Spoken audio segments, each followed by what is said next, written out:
ওইদিকে অনেক দিন যাবত রাসূলুল্লাহর কাছেও কোনো ওহী আসে না, কোনো ওহী আসে না। অনেক দিন যাবত আল্লাহর হাবিবের কাছে জিবরাইল আলাইহিস সালাতু সালাম ওহী নিয়ে আসলেন। ইয়া রাসূলুল্লাহ ওয়া ইয়া হাবিবাল্লাহ, নবী গো, আপনার কাছে আজকে আমি ভিন্ন ধরনের ওহী নিয়ে এসেছি, ভিন্ন ধরনের ওহী নিয়ে এসেছি।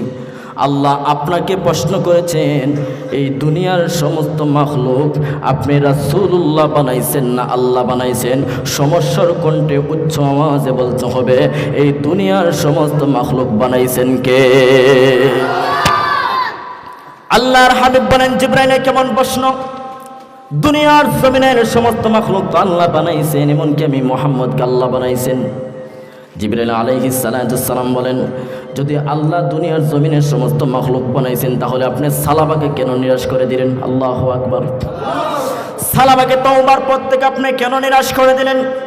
আল্লাহর ওয়ার্ডার হয়েছে, আল্লাহ সালাবার প্রতি খুশি হয়ে গেছেন। আপনি সালাবাকে যেই জায়গার মধ্যে খুঁজে পান সেই জায়গা থেকে সালাবাকে খুঁজে বের করে নিয়ে আসুন এবং সালাবাকে খুশির সংবাদ দিয়ে দেন, আল্লাহ রাব্বুল আলামিন সালাবাতুল আনসারীর জীবনের সমস্ত গুনাহ মাফ করে দিয়েছে।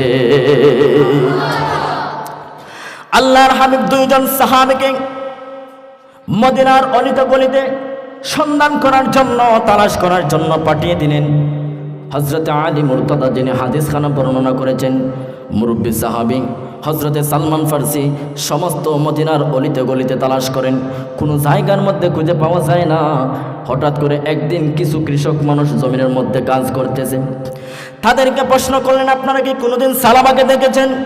তারা বলে, আমরা সালাবা নামে কাউকে চিনি না, কিন্তু আমরা আল্লাহর একজন পাগল বান্দা যে কিনা প্রতিদিন রাত্র জাহান্নামের আযাব থেকে বাঁচার জন্য ওই জঙ্গলের ভেতরে এসে একটি গাছের নিচের মধ্যে বসে বসে সারা রাত শুধু কান্না করতে থাকে।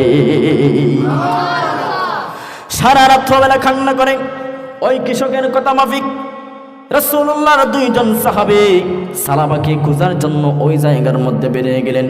রাত্র গভীর হয়ে গেছে, দেখা যায় ঠিক কথা মাফিক সালাবাতুল আনসারী ওই জায়গার মধ্যে এসে কান্না করতেছে, ওগো আল্লাহ, আপনি আমাকে মাফ করে দেন, আমাকে মাফ করে দেন। যদি মাফ না করে দেন আপনার জাহান্নামের আগুন আমি কশ্চিনকালও সহ্য করতে পারবো না। ওগো আল্লাহ, আপনার আকাশের গজব কোনো কিছু দিয়ে আমাকে আপনি ধ্বংস করে দেন। এই কথা একমাত্র আল্লাহর প্রিয় বান্দা প্রকৃত ঈমানদারের কথা হতে পারে, ঠিক কিনা কও?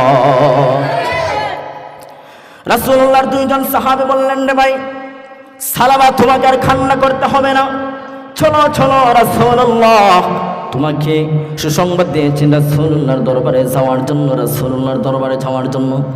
সালাবাতুল আনসার অনেকদিন যাবৎ কোনো কিছু খাওয়ান দাওয়ান করে নাই। সালাবা বলে, আমি তো পায়ে হেঁটে যেতে পারবো না, আমাকে আপনারা একটু আপনাদের কাঁধের মধ্যে হাতগুলো ভর করে করে নিয়ে যান।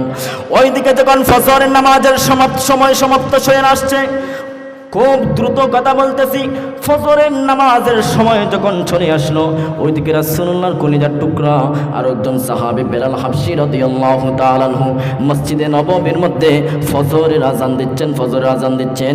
ফজরের নামাজের ইমামতি রাসূলুল্লাহ করলেন। ওই দিন ওই তিনজন সাহাবী একদম শেষের কাতারে গিয়ে দাঁড়ালেন। রাসূলুল্লাহ সাল্লাল্লাহু আলাইহি ওয়াসাল্লাম ওই দিন ফজরের নামাজে সূরা তাকাসুর তেলাওয়াত করলেন। সূরা তাকাসুরের তেলাওয়াত শুনে সালাবাতুল আনসারী কি করলেন, একটি বিকট আওয়াজে মসজিদে নববীর মধ্যে অজ্ঞান হয়ে পড়ে গেলেন।